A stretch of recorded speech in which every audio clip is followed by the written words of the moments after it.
The peak of girls for sure came after the poker, when I kind of like took some downtime and like really like kind of shifted over. I don't know if you guys noticed, but he said the word like 3 times in the first 7 seconds. The peak of girls for sure came after the poker, when I kind of like took some downtime and like really like kind of shifted over towards the Instagram stuff and the social media, because it was basically like I had made a crazy amount of money gambling and taking pieces of gamblers and would I made a lot of money.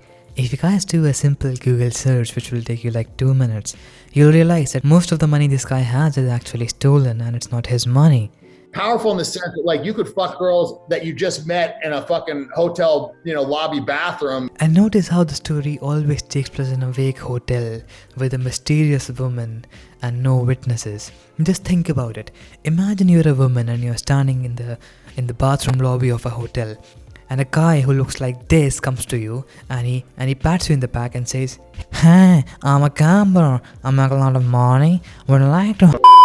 Guys, as we move forward in this podcast, essentially what's happening here is we are having Alpha Olympics. These guys are trying to prove that who out of both of them is more alpha. Not so much. I did some. Just to get back up sometimes if you were too low, right? On the lose to wake up, but not your main drug of choice. Just like a social thing with chicks, that it's like, because, they're always want to do it off your dick, or there's like crazy shit, or like, you guys, everybody does a bump and then it's like straight to fucking. Like sometimes it can be good. The times that it isn't good is when you're like chasing the fucking dragon all night. It's 4 a.m. You got the fucking hot chicks. Your dick doesn't work. We have two grown men flexing erectile dysfunction.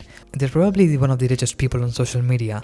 They have access to best healthcare, they have access to the best food, the best environments, and yet these people need a fucking drug to get their dick hard. How amazing, Viagra, Cialis can be, because I came from a time when there was no Viagra or Cialis. So your dick, it was like you'd be with a hooker, she's sucking for 7 hours. Like, I'm almost there, you're still like this fucking big. You're like completely fucking paralyzed, right? You're like, no, it feels great. No, it's fine. Just keep going, right? She's sucking for 7 hours. I'm almost there. You're still like this fucking big. You're like,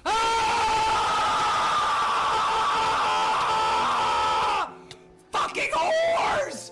You fucking whores! Imagine bragging that your masculinity is so powerful that it requires pharmaceutical intervention. Like, yeah bro, I'm naturally dominant. My organs just don't agree. And also notice like how both of these guys sound so happy when they're talking about these things. This essentially is like LinkedIn profiles for bad decisions. In conclusion, if you need cocaine to feel alpha, you're not alpha, you're a victim of drug abuse. When this guy mentions erectile dysfunction, you can see that Dan can actually relate to it. Like, look at his eyes and his laughter. No, it feels great. No, it's fine. Just keep going, right? And this is not fake laughter. Like, at times in a podcast, like you have to like laugh in a fake way, because you gotta keep the flow and make the other person feel heard. But dude, this laugh is real. Like he can actually relate to it, and they're bonding. They're literally bonding. It's a literal broken dick brotherhood. And then like finally, like I think it was 2000. Well, no, it was in 1990, like 6 or 7. Like,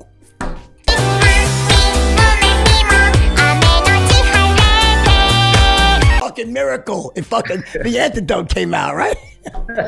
Well, it's funny, man. I actually have only taken Viagra once.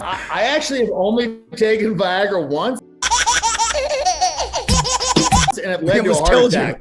I know. Yeah, now Cialis, on the other hand, I live by that shit like a multivitamin. It's like that's every day. Yeah. You heard him, guys. He just said 25 years. This man has been broken since the Clinton administration, and his lower half has been on like technical support since before I was born. And look at his face. He's saying it like he's just won the Nobel Peace Prize. He's literally glowing with pride over the fact that he's chemically powered. It's honestly like so intriguing for me that why is he saying it like it's a flex? Yeah man, I pop a Cialis into my body every single morning. I'm a warrior. You're not a beast. You're literally a running size experiment. This guy has had more Cialis than how much I weigh. Is this what podcasts are now? Like, yeah bro, I've had a broken dick since 1999. I am the king. Dude, stop talking, turn the microphone off, and go outside and see a doctor in private. Viagra is like it's a fucking hammer. It goes at you, boy. I never had a heart attack, but it's dick tough. hard whether you like it or not, you know? Yeah, I said in my book, I said... Wait.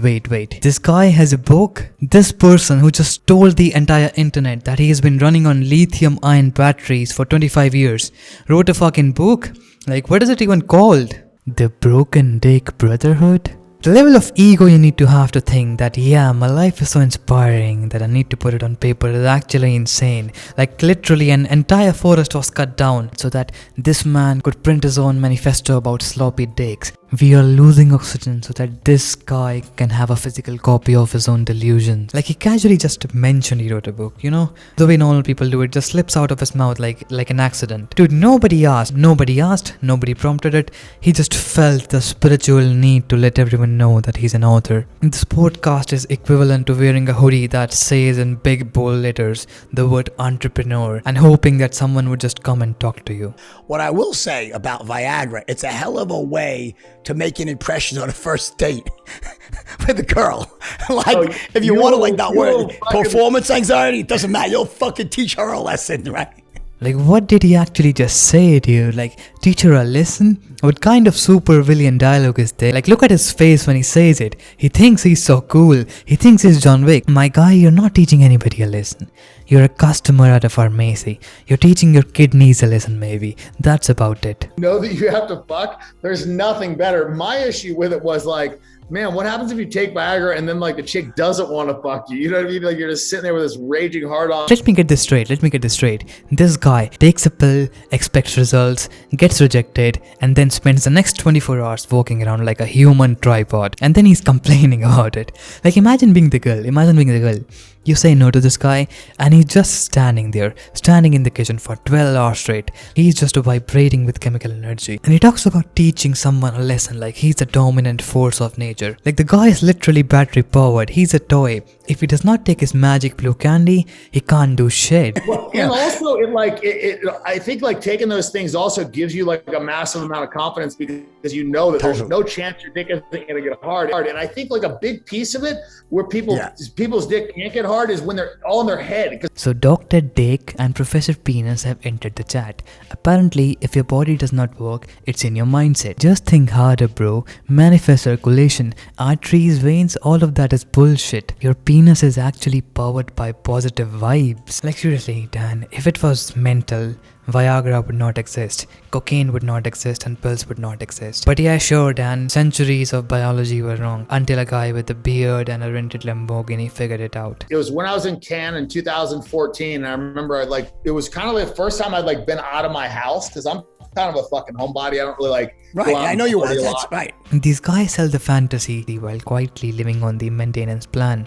The audience thinks it's genetics and mindset, but in reality, it's just prescriptions, substances, and a PR team. But here's the worst part. It's not that they use Viagra. It's that they let people believe that all of this is effortless, and then they turn around and say, if you can't do this, it's your fault. The only lesson here is that if you have enough money, you can convince the world that you're an alpha and you're a god. Well, in reality, you're actually just a human who is surviving on some random ass chemicals from the pharma. And by the way, Jordan, people don't think you're great.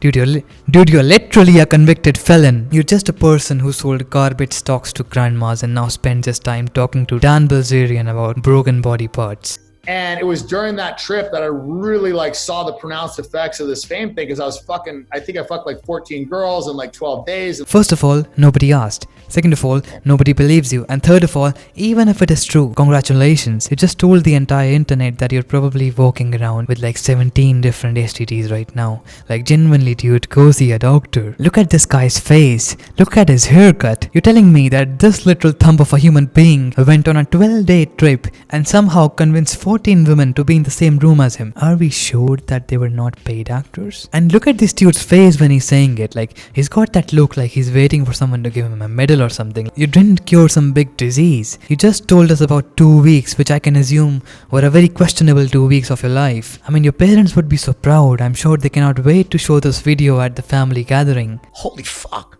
Like, people love this shit. Now before we end this video, let's have a quick look at what other people have to say about it. The Shadow Realm 5110 says, just two degenerate legends hanging out. I don't know why people do this. They think I'm going to be like a dickhead or something. I'm actually like a pretty fucking nice guy.